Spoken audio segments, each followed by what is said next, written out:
Welcome back to the show. I'm Ricky Martin's favorite cabana boy, Joe Rodriguez. We'll get right to our clickbait report. The clickbait report is where I review this week's most click-worthy or worthless news articles. We got some good news for the balding fellows on the podcast.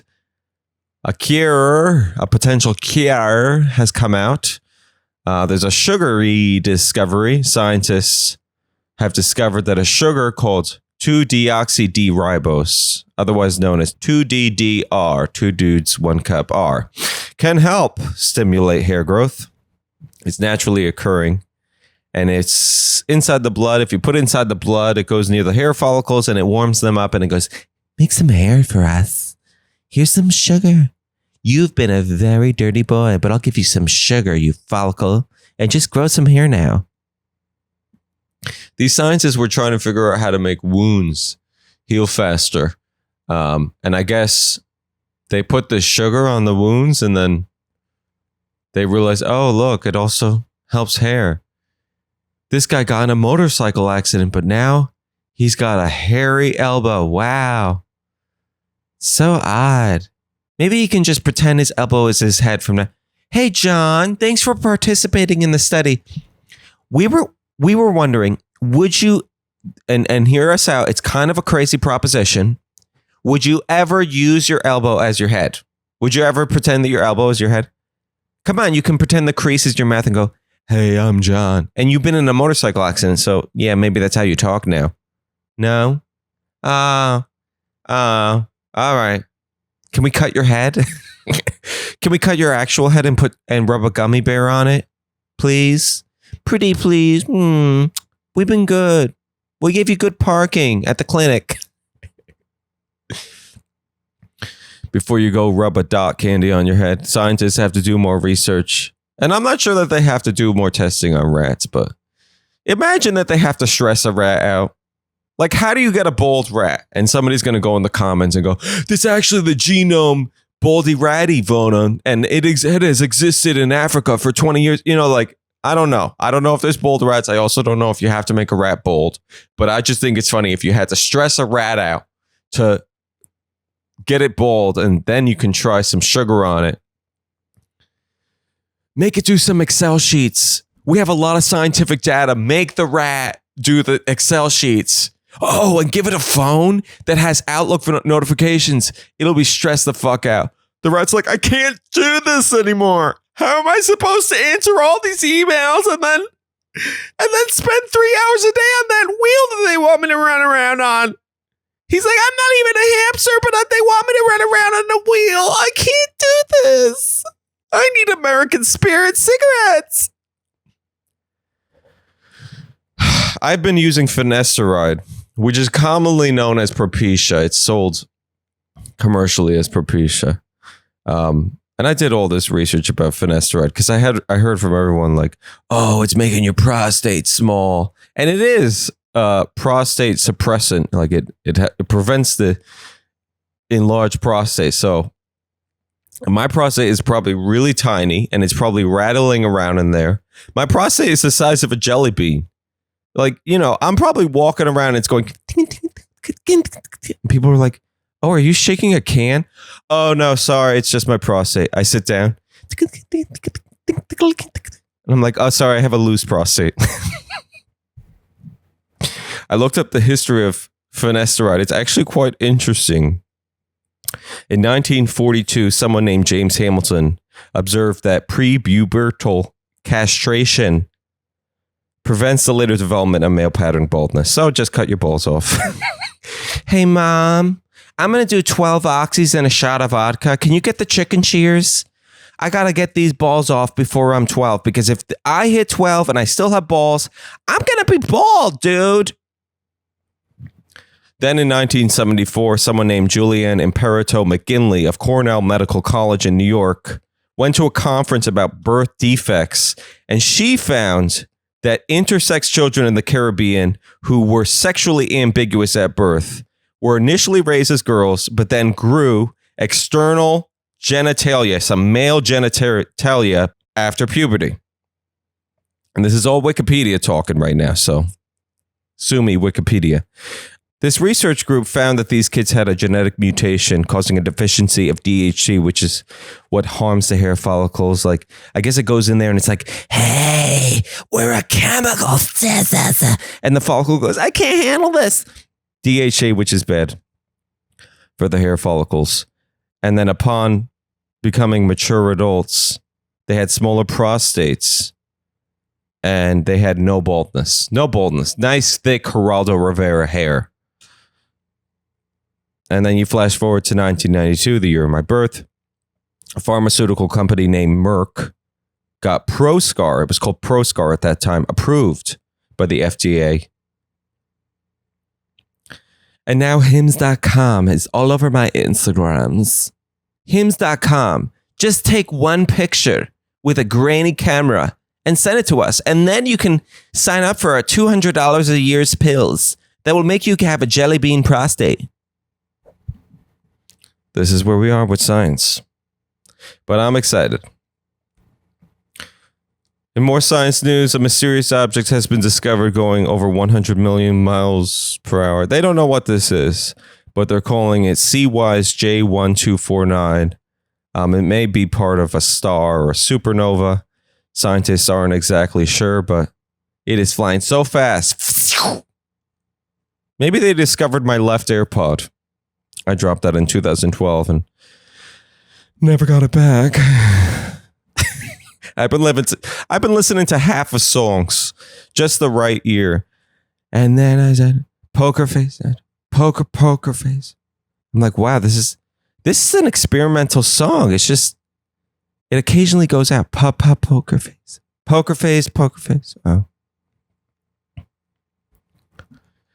You're going to have to say goodbye to this mysterious object because it's going to escape the Milky Way galaxy. It's going so fast. So say goodbye to CWISE J1249. Take us with you, CWISE J1249. We hate capitalism. And McDonald's hasn't even brought back the snack wrap. McDonald's might bring back the snack wrap, which is actual news. So be sure to stop by for a snack to hold you over on your trip to Bojangles. It's a food paradise. Did you guys hear this? Scientists figured out that they can zap beaches to produce natural cement when beaches need it. I'm scared. How did they figure this out? Well, there's actually an answer. The assistant professor at Northwestern University, Rada Loria, described experiments where they put electrical charges under the sand, under the seawater sand. So the fish were like, a pufferfish was like, ooh, an electrode. I love those electrodes. When I put my pussy over those electrodes, it feels so good. Yes, pufferfish have pussies. Due to the density of the soil and other variables, such as the fact that there are minerals naturally occurring in the sand that produce a lot of ions, it's very easy to make cement and bind the molecules together, causing cement. I'm just a little bit scared that in 100 years, we're not going to be going to the beach. We're going to be going to the parking lot.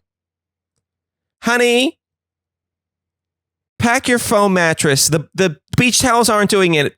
Last time I got all bruised. I can't lay on the cement with a beach towel. Oh, and make sure that you get a pigeon, something to keep those pigeons away. The kids are like, Mom, can I go hunt for dead seagulls? She's like, no, you can go look for sands. Dad's going to scatter some shells that he got at Michael's Crafts, and you can go look for those because I don't want you touching those dead seagulls. They have a lot of diseases.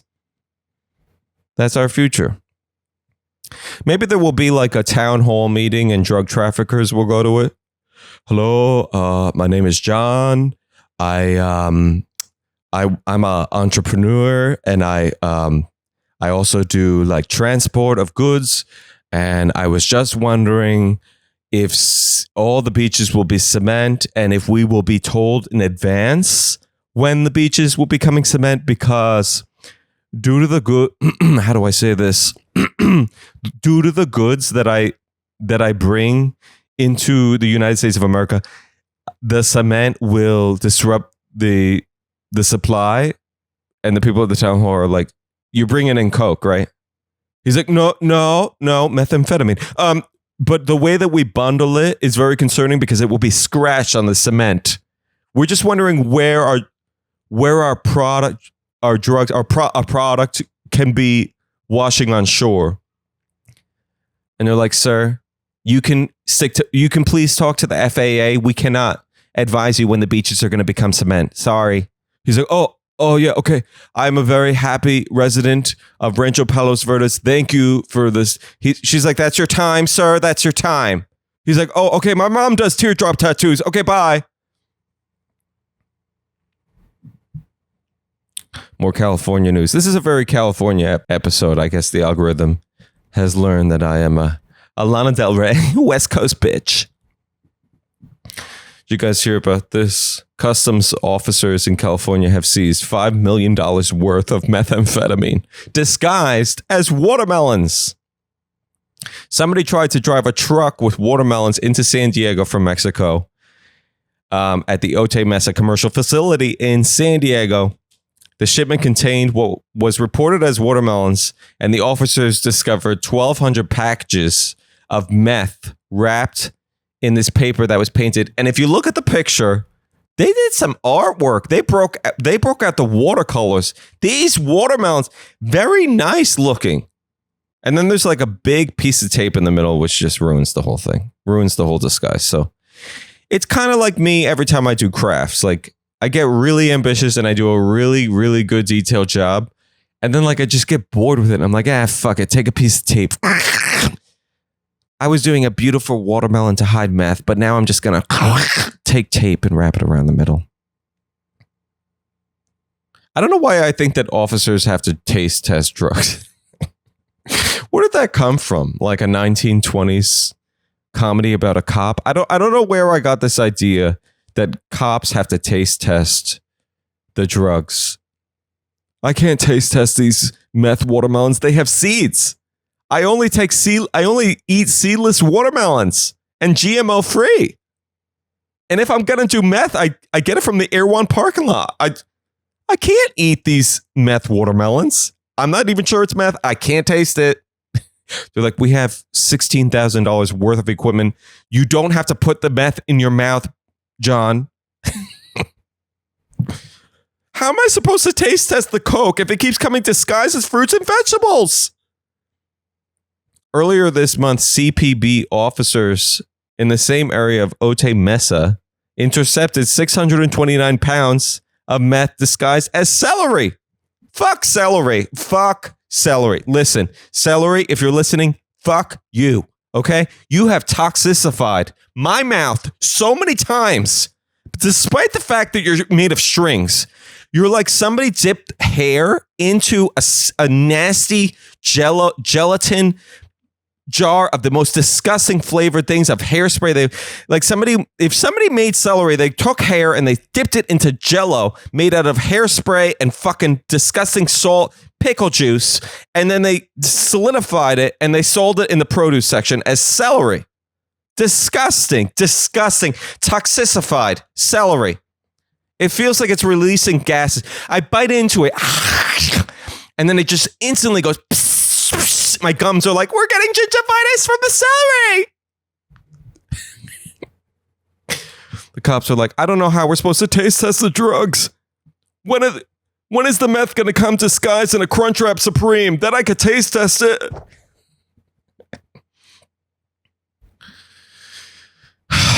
We have some sinking land in California just to pile on. Power has been cut off to 140 homes in Rancho Palos Verdes. Specifically, the Portuguese Bend. Some 700 odd acres are sinking, and the land is moving up to a foot a week. So SoCal Edison has to cut off the electricity because it was causing fires. Power lines were falling and then blowing up plants, and they can't set their mansions on fire. So they had to cut the power. What if there's a wife out there who's like, "How are we supposed to zap our beach? Honey, get the toaster." And she's like, she's like putting an extension cord. He's like, oh, hold on 1 second. I got to get the long extension cord. The orange one will get down to the beach. And then they run down there and she's like taking the toaster. It's not doing anything. He's like, oh, they just cut the power. She's like, I read that you're supposed to zap your beach. I read that you can zap it. We had to turn it to cement fast. Give me a hairdryer. Connect it to an external battery. I gotta zap this beach. And my $5,000 million mansion is sinking. I'm honestly sad about this because I always wanted to retire in Rancho Palos Verdes. I wanted to like sit in a rocking chair and just look out at the ocean and be doing my podcast, of course. And then I'll just be like saying a joke that makes me laugh so hard that I die. I'll be like, and then that's why they use a toaster in the sand. Oh, my heart. And you know, that's what I wanted. And I'm in a rocking chair. I went to Rancho Palos Verdes to do a drive. And I saw what was happening. I literally drove over the Portuguese Bend community. They had, a highway near the ocean. It's probably Pacific Coast Highway or one of the others. And very lumpy, very upsy-downsy. Lots of cracks, crackling and cricketling, like caked on makeup that has been, not freshened up in a long time. You ever see like Martha Stewart's makeup or, someone's makeup near their mouth and it gets all cakey and crackly? That's what the road was doing. It was going, we can't do this anymore. We need more foundation. We drove over these bumps in a rented Tesla, so the bottom was scraping. And then we got to one of the hills, and literally someone's cooler had fallen out of their truck. So there were water bottles all on the road, and people were running over the water bottles.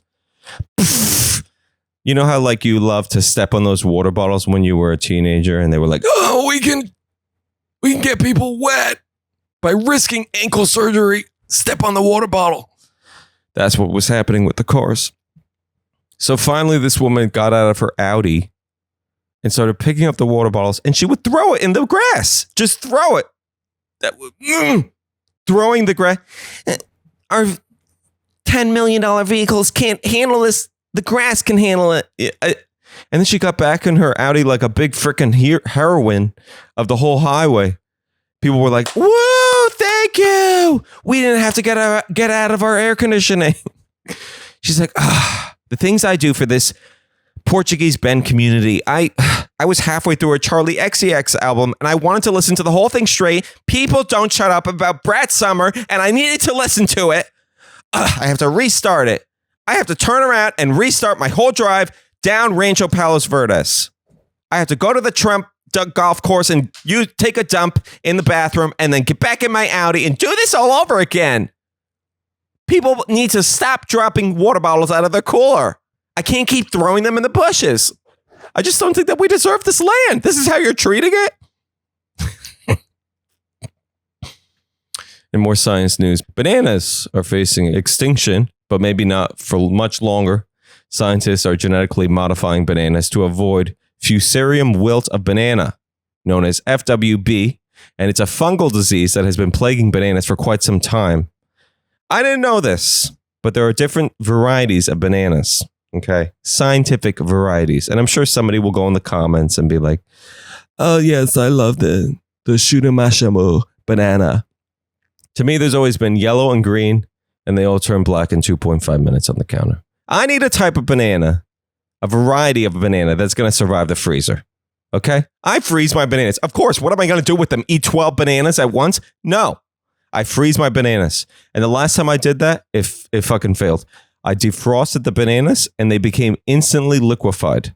Like you would touch it and it was like a black condom, like filled with liquid. You would. LeBron James knows what I'm talking about. Except maybe his are not filled with water. Today, the most popular variety of banana sold in stores is called Cavendish, and it was genetically modified to avoid FWB. That's Fusarium wilt. You can still share your bananas with your friends with benefits, okay? What you do with a banana with your friends is up to you. Whether you make banana bread or fuck them with a banana, we have no say in that. Bananas are so sensitive. Have you ever noticed that bananas are the only fruit in the world that has a memory better than a Virgo during Mercury retrograde? I dropped a banana a little hard in a freaking shopping cart, and it was like, pfft, and I instantly was like, oh shit, I shouldn't have done that. I got home, it had the impression of the car, just the lines of the car in the fucking banana. The banana was like, look, we remember what you did, Joe. You need to be nicer to us. How could you drop us so hard? We saw how you looked at that watermelon. You had lust in your eyes. I'm like, I was just looking at the watermelon to see if it was a meth watermelon. Sorry. You need to be nice to us. Jealousy can ruin a relationship. You're making us jealous. Did you guys know that Yahoo still does news? This is their version of news. Donald Trump and other male politicians are wearing lots of makeup. Oh my God, I'm so shocked. A makeup artist named Victoria Stiles has come forward to say that she has applied makeup to Ted Cruz and Bernie Sanders. Victoria Stiles. What a lucky name. Oh, she was destined to be a stylist. Wow, I'm sure that name is on her birth certificate. I wonder if Victoria Stiles has a husband named Victor doesn't want anything to do with this Isles. You know? Makeup artists are coming out of the woodwork now to explain that the changing landscape of HD television is requiring more work on these politicos. Can you call politicians politicos? I don't know. I do. The lights are very bright and the politicians need a couple of shades darker when going on TV. They can talk to Ariana Grande or Rachel Dolezal, those people who blackfished. Donald Trump is like, I'm not even trying to blackfish or do any sort of race. I want to channel a Werther's caramel original wrapper. That is what I'm trying to channel. So make America demure again. Demure. Danielle Stewart, an Iowa-based makeup artist, said that Bernie Sanders won't let her do much to him, and he has a hard rule about people touching his hair. I mean, well, obviously. Have you seen Bernie Sanders? He's like, I put my finger in the socket every morning for this exact reason. Don't push the hair down. I'm rubbing a gummy bear on my head. I'm doing a deoxyribose right now on my follicles. Do not push my hair down. I want the zappified look. Do you guys feel like Bernie Sanders might be a scarecrow? When he had those oven mitts on, I think it was at the presidential inauguration, there was like a famous meme that came out with him oven mitt. He had those winter mitts. I feel like he had hay under there. He's like, keep the oven mitts on. Nobody will know that I'm a scarecrow. I don't even have kneecaps. I have potato skins down there. Anyways, I feel like this is not news, you know. James Charles is scheduling a YouTube collab with Marco Rubio as we speak. They're going to do a highlighter come off where they have to jerk each other off and then use each other's semen as highlighter. Hey guys, welcome back to the channel. We're going to be right back. And they step off camera and they go, and that's how fast they come. Okay, we're back with the highlighter. And he puts some on Marco Rubio's nose. Oh my God. I love what it does to your nose. It makes you look so prominent and straight. And then Marco Rubio's publicist comes out. I'm sorry. We need to. Marco. Yeah, we gotta go. Thanks, James. Thanks for trying. Thanks. And Marco's like, what? I was just starting to enjoy the smell. Like, what? What are we doing? Come on, Sarah. Really? We gotta go. And she's like, yes, we gotta go, Marco. And she's like winking. He's like, all right, bye, James. Whoosh. That's today's episode. If you'd like to watch video clips of today's conversation, be sure to go to our YouTube, handle Talk Show Joe Evie.